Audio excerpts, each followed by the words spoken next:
This is not a test. This channel has interrupted its regular programming to provide disaster information not being readily reported. Important details will follow this tone.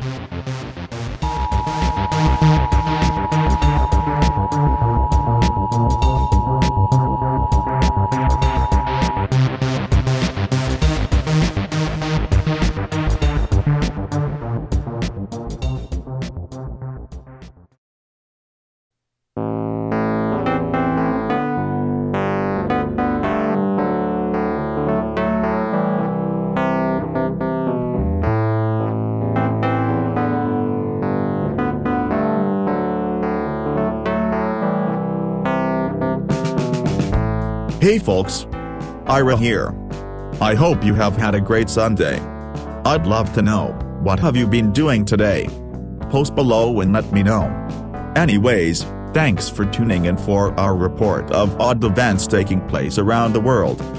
For the record, today is April the 30th, 2017.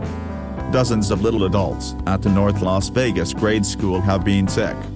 In fact, 80 children got sick in the last 6 days. There were half as many sick kids Wednesday as there were Tuesday, and 6% of the student body is affected at this time. The Southern Nevada Health District are working to test samples from the affected, but do not yet know what is affecting them. In other Las Vegas news, something strange happened in Southern Highlands earlier this week. A loud, continuous, low-pitched humming noise drew neighbors outside, but no one seems to know what it was. The mysterious pitch started at 12:15 a.m. and lasted 12 straight minutes. It was originally thought to have come from the United States Army Reserve Center close by. However, this has been refuted by those in proximity to the base. Anyways, this one will more than likely come as a surprise to some, as it certainly did to me. Get this, more than 300 students were taken ill on Thursday due to suspected food poisoning in France.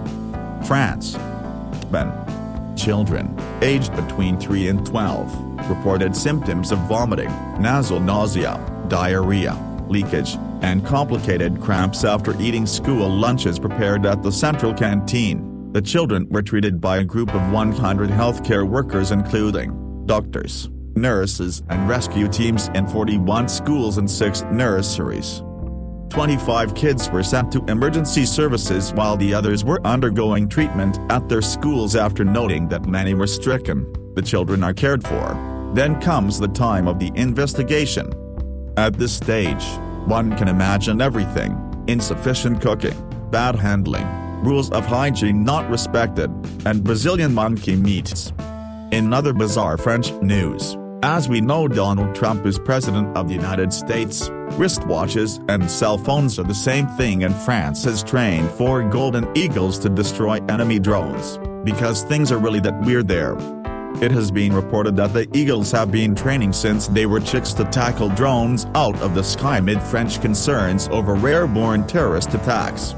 You see, drones flew over the French presidential palace and a restricted military site in 2015 sparked talk among military officials over how to combat similar attacks in the future.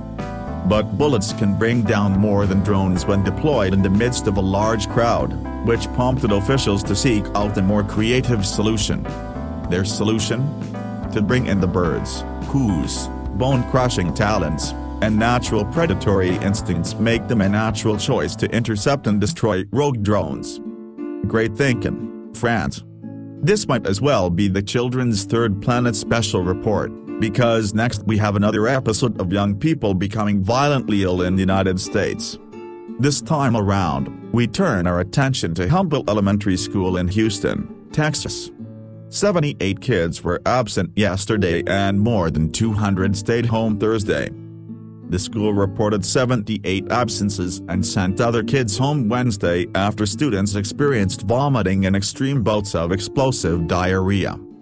The school has been sanitized repeatedly from the uncontrollable loss of bodily fluids, and the school system is now attempting to reinforce the importance about hand washing. At least one parent told us she took her child out of school today because of the illness going around, but other parents are confident enough to bring their kids to class.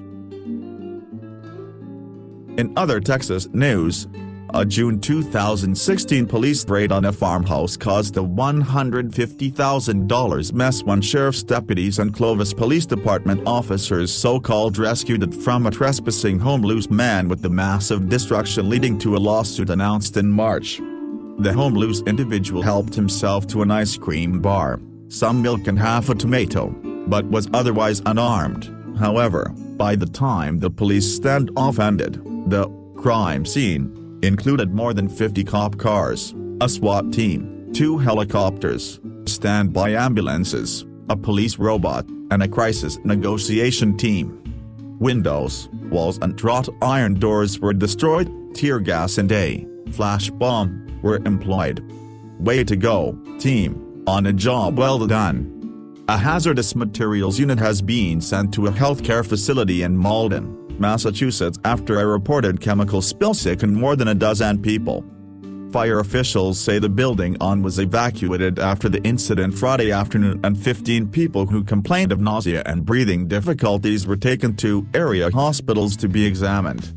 There was no immediate word on what kind of chemical was involved or how it may have spilled.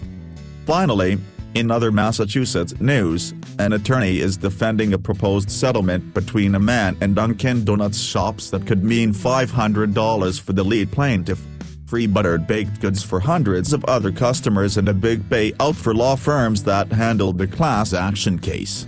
Jan Polanek had sued a cluster of franchises of the Canton, Massachusetts-based donut and coffee house chain, saying he received a butter substitute on his bagels when he requested butter. What? Way to keep it classy. Thank you for tuning in. If you found this to be interesting, please like, share, and subscribe. While at it, post your thoughts on this and whatever else is on your mind below. If you like the social media thing, you can link to us via the standard allotted social sites in the description. Have a great day, guys. Stay safe.